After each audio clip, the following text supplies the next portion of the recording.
জুলাই বিপ্লবের পর রাষ্ট্র সংস্কার নিয়ে ঐক্যমত্য কমিশন বসেছে রাজনৈতিক দলগুলোর সাথে এবং এই আলোচনা একদমই শেষের দিকে।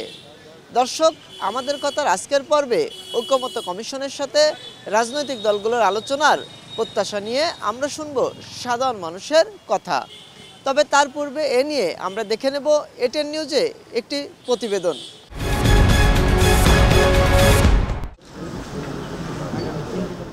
রাজনৈতিক দলগুলোর সঙ্গে আলোচনার পর জুলাইয়ের মধ্যেই জাতীয় সনদ দেওয়ার কথা জাতীয় ঐকমত্য কমিশনের। তবে সময় ফুরিয়ে এলেও এখনও আলোচনা শেষ করতে পারেননি তারা। রোববার ছিল রাজনৈতিক দলগুলোর সঙ্গে দ্বিতীয় দফার ১৯তম দিনের বৈঠক, যেখানে আলোচনার কেন্দ্রে ছিল রাষ্ট্রের মূলনীতি। রাষ্ট্রের মূলনীতি বিষয়ক আলোচনায় আজকে যে আলোচনা হচ্ছে এটা এ বিষয়ে চতুর্থ দিনের মতো আলোচনা। সাম্য, মানবিক মর্যাদা, সামাজিক সুবিচার, গণতন্ত্র এবং ধর্মীয় স্বাধীনতা ও সম্প্রীতির যে প্রস্তাব কিভাবে উল্লেখিত হবে সে বিষয় নিয়ে ঐকমত্যে আসা যাচ্ছে না। এদিনের বৈঠকে পুলিশ কমিশন গঠনে একমত হয়েছে দলগুলো। তবে সবগুলো বিষয়ে আলোচনা শেষ না হলেও সনদের খসড়া প্রস্তুত করেছে ঐকমত্য কমিশন। সনদের যে প্রাইমারি টেক্সট শুধুমাত্র ওইগুলো বাদ দিয়ে, যেগুলোতে একমত হয়েছে সেগুলো বাদ দিয়ে তার বাইরে যে ভূমিকা এবং কমিটমেন্টের জায়গাগুলো তার একটা খসড়া কমিশন তৈরি করেছে এবং কমিশন আগামীকালের মধ্যে সকল রাজনৈতিক দলের কাছে এই খসড়া প্রেরণ করবে আপনাদের বিবেচনার জন্য। রোববারের বৈঠকে রাষ্ট্রের মূলনীতি নিয়ে বিপরীতমুখী অবস্থানে দেখা গেছে রাজনৈতিক দলগুলোকে। বিএনপি, এনসিপি এবং ইসলামপন্থী দলগুলো ঐকমত্য কমিশনের প্রস্তাবিত রাষ্ট্রীয় মূলনীতি সাম্য, মানবিক মর্যাদা, সামাজিক সুবিচার, গণতন্ত্র এবং ধর্মীয় স্বাধীনতা ও সম্প্রীতির পক্ষে। তবে তার সঙ্গে ৭২-এর সংবিধানের মূলনীতিও রাখতে চাই বাম দলগুলো। এই বিতর্কের শেষ হয়নি, কিন্তু একটা বিষয়ে আমরা একমত হয়েছে আমাদের দলের পক্ষ থেকে আমরা জানিয়ে দিয়েছি যে রাষ্ট্র পরিচালনার মূলনীতি অনুচ্ছেদ ৮ কিভাবে সংশোধিত হবে, সংশোধিত হোক বা না হোক, কিভাবে নির্ধারিত হবে সেটা জাতীয় সংসদে নির্ধারিত হবে। কিন্তু যাহাই নির্ধারিত হোক তার সাথে এই বাক্যটি আমরা উল্লেখ করতে, সংযুক্ত করতে আমাদের কোনো আপত্তি নাই, আমরা সম্মত। অধিকাংশ দলই আল্লাহর প্রতি পূর্ণ আস্থা এবং বিশ্বাস মূল নীতিমালায় সংযোজন করার ব্যাপারে ঐকমত পোষণ করেছেন। অন্যদিকে নারী আসন নিয়ে নতুন প্রস্তাব দিয়েছে ঐকমত্য কমিশন, যেখানে সরাসরি ভোটে অন্তত ১/৫ নারী মনোনয়নের বাধ্যবাধকতা রাখতে চাই। যদিও বিএনপি আগামী নির্বাচনে ৫% এবং পরের নির্বাচনে তা ১০% উন্নীত করার পক্ষে মতামত দিয়েছে। মহসিন কবির, এটিএন নিউজ, ঢাকা। এতক্ষণ প্রতিবেদনটি দেখলাম, এবার শুনবো সাধারণ মানুষের কথা। ঐকমত্য কমিশন শেষ পর্যন্ত কি বলে, শেষ পর্যন্ত তারা কি ডিক্লেয়ার দেয়। এর আগে তো অনেক কিছু শোনা যাচ্ছে, এটা হচ্ছে, ওইটা হচ্ছে না, এটা হবে, এটা হবে না, এরকম বিষয়। আমি শেষ পর্যন্ত একটু ওয়েট করতে রাজি আর কি, দেখা যাক কি হয়। তো পারসেপশন হচ্ছে আমাদের শুরুটা যেভাবে আমরা করেছিলাম এমনটা হয়তো নাও হতে পারে। বিপ্লবের 1 বছর যেতে না যেতেই যে বিষয়গুলো দেখতে পাচ্ছি, এখন চুরি, ডাকাতি, ছিনতাই বা মানুষ হত্যার যে প্রবণতা বৃদ্ধি পেয়েছে, পাশাপাশি সকল জায়গায় দুর্নীতি। অন্য যারা ভোটে নির্বাচিত সরকার, তাদের তো জনগণের কাছে একটা দায় থাকে যে যদি খারাপ করে তাহলে জনগণ তাদেরকে ক্ষমতা থেকে ক্ষমতাচ্যুত করতে পারে। কিন্তু ইন্টারিম গভর্নমেন্টে তো সেই ধরনের কোনো দায় নাই যে তারা ক্ষমতাচ্যুত হয়ে যাবে। অর্থাৎ তারা একটা নির্দিষ্ট সময়ের জন্য আছে, তারা তো লং টাইম রান করবে না। এবং তারা একটা বিপ্লব পরবর্তী সরকার, তাদের স্পিডটা আরও বেশি থাকার কথা ছিল আমার মতে। এই সরকারের ক্ষেত্রে সেই পদক্ষেপটা আপাত দৃষ্টিতে মনে হচ্ছে চোখে পড়ার মতো না। জুলাই আন্দোলনে যেই প্রত্যাশা নিয়ে মানুষ মাঠে নেমেছিল বা হলো যে রাজপথে নেমে আসছিল, সেই প্রত্যাশা এই যে জুলাই সনদ বা যেই ঐকমত্য কমিশন যেই বিষয়গুলো নিয়ে কাজ করতেছে, এই বিষয়গুলো যদি বাস্তবায়ন হয়, এখানে হলো যে জাতীয় স্বার্থে সবাইকে তার নিজ নিজ জায়গা থেকে কিছুটা ছাড় দিয়ে হলেও ঐকমত্যে আসতে হবে। এখানে বৃহত্তর যে দলগুলো আছে তাদের এখানে দায়িত্বটাও বৃহৎ। এখন আমরা চাচ্ছি যে সংস্কার করে আমরা আমাদের সেই কাঙ্ক্ষিত একটা দেশের যে চূড়ান্ত লক্ষ্য সেখানে পৌঁছতে।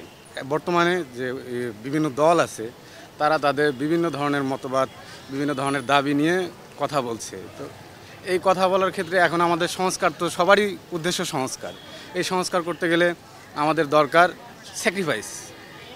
আমাদের সবার জায়গা থেকে কারো না কারো স্যাক্রিফাইস করে এই সংস্কারের সেই চূড়ান্ত লক্ষ্যে পৌঁছতে হবে। একদম স্বাধীনতার পর থেকেই এক কক্ষ বিশিষ্ট আইনসভা আমাদের, তাও আমরা দেখছি যে দুর্নীতি ঠেকানো যাচ্ছে না। আমলাতন্ত্র থেকে শুরু করে একদম ভার্সিটির একদম নিম্ন পর্যায় থেকে দুর্নীতি আমাদের পুরো ছেয়ে গেছে। এখন এখানে যদি আপনি এখন দ্বিকক্ষ বিশিষ্ট আইনসভা দিয়ে আপনি যদি লোকজন আরও বাড়িয়ে দিচ্ছেন এখানে, এটা কতটুকু ইফেক্টিভ হতে পারে? এটা একদম ভিজিবল একটা, জাস্ট আমার অপিনিয়ন। আমার মনে হয় যে এখানে আরও বেশি দুর্নীতি হওয়ার একটা সম্ভাবনা আছে। আমাদের কথায় বগুড়া থেকে সংযুক্ত হচ্ছে আমি চপল সাহা। আপনারা জানেন যে সংস্কার প্রস্তাবের বেশ কিছু বিষয় অমীমাংসিত রেখেই জাতীয় সনদের খসড়া প্রস্তুত করা হয়েছে। আমরা এ বিষয়ে কথা বলতে চাই বগুড়াবাসীর সঙ্গে, তারা এই বিষয় নিয়ে কি ভাবছেন। মৌলিক যে চাহিদা সম্পন্ন বাংলাদেশের যে প্রতিটি মানুষের জন্য যেটা প্রয়োজনীয়, প্রত্যেকটি ধ্বংসপ্রাপ্ত বিগত ফ্যাসিবাদী সরকার, শেখ হাসিনার সরকার, তারা ধ্বংস করে গেছে।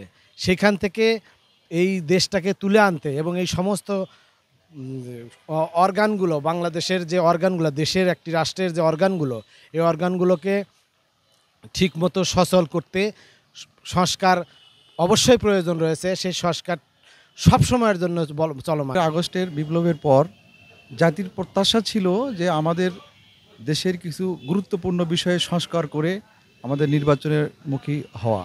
সেই ক্ষেত্রে দেখা যাচ্ছে কিছু মতানৈক্য দেখা যায়। আমি মনে করি যে পূর্ণাঙ্গ সবারই মতামত নিয়ে একটি পূর্ণ সংস্কার করেই নির্বাচন করা দরকার। তারা যেভাবে বলেছিলেন যে দ্রুত সময়ের মধ্যে সংস্কার করে তারা একটা সুষ্ঠু নির্বাচন দিবেন, সেই নির্বাচনের মাধ্যমে তারা যে দল ক্ষমতায় আসবে তাদের কাছে ক্ষমতা হস্তান্তর করবেন, এটাও ছিল তাদের একটা প্রক্রিয়া। কিন্তু এখন বাস্তবে দেখা যাচ্ছে যে সংস্কারের নামে দীর্ঘায়িত করে এই নির্বাচন প্রক্রিয়াটাকে পেছানো হচ্ছে, এটা কোনোভাবেই যৌক্তিক নয়। সংস্কারের ভিতরে কিছু সংস্কার রয়েছে যেগুলো জনগণের অত্যন্ত বেশি প্রত্যাশা রয়েছে। পাশাপাশি রাষ্ট্রের জন্য যে সমস্ত সংস্কারগুলো জরুরি ভিত্তিতে করা দরকার, এগুলো একটি চ্যাপ্টার, আবার আরেকটি চ্যাপ্টার থাকতে পারে যেখানে একটু দীর্ঘসূত্রিতার প্রয়োজন আছে। এগুলোকে আপাতত পরিহার করে যে সমস্ত সংস্কার না করলে এই মুহূর্তে রাষ্ট্র এবং দেশ ক্ষতিগ্রস্ত হবে এবং আপাতত যে সংস্কার করলে দেশ উপকৃত হবে সেগুলো করা যেতে পারে। আমাদের কথা নোয়াখালী থেকে স্বাগত জানাচ্ছি। সংস্কার প্রস্তাবের বেশ কিছু বিষয় অমীমাংসিত রেখেই জাতীয় সনদের খসড়া প্রস্তুত করা হয়েছে। এ বিষয়ে নোয়াখালীর নাগরিক ভাবনা কি জেনে আসি। তো আমাদের রাজনৈতিক নেতৃত্ব বারবার যখনই যারাই ক্ষমতা আসতে চান, বারবার জনগণের কথা বলেন, কিন্তু দিন শেষে আমরা আমজনতা আমরা যেভাবে আছি সে তিমিরেই রয়ে যাই। আমি আশা করব প্রতিটি রাজনৈতিক নেতৃত্ব, প্রতিটি দলের রাজনৈতিক নেতৃত্ব একটি জায়গায় বসে যদি সত্যিকারী দেশপ্রেমটা লালন করেন, তবে আমি বিশ্বাস করি একটা রাজনৈতিক সুরার মধ্য দিয়ে আগামী প্রজন্মের জন্য একটি সুন্দর সুখী বাংলাদেশ আপনারা গড়ে তুলবেন। বিগত 2024-এর বিপ্লবের মাধ্যমে এই সরকারকে প্রতিহত করে এই সরকারের বিদায় জানিয়ে একটা নতুন বাংলাদেশ গণতান্ত্রিক রূপান্তরের পথে মানুষের একটা প্রত্যাশা ছিল সুন্দর একটা বাংলাদেশ গঠন হবে এবং কি আগামীতে আমরা গণতান্ত্রিক পদ্ধতিতে আমাদের ভোটাধিকার প্রয়োগ করে আমাদের নেতা নির্বাচন করব। আমাদের কথার আজকের পর্ব এ পর্যন্তই। এতক্ষণ আমাদের সাথে থাকার জন্য ধন্যবাদ। আবারও দেখা হবে নতুন কোনো বিষয় নিয়ে ভিন্ন কোনো জায়গা থেকে। ততক্ষণ ভালো থাকুন, সুস্থ থাকুন, এটিএন নিউজের সাথেই থাকুন।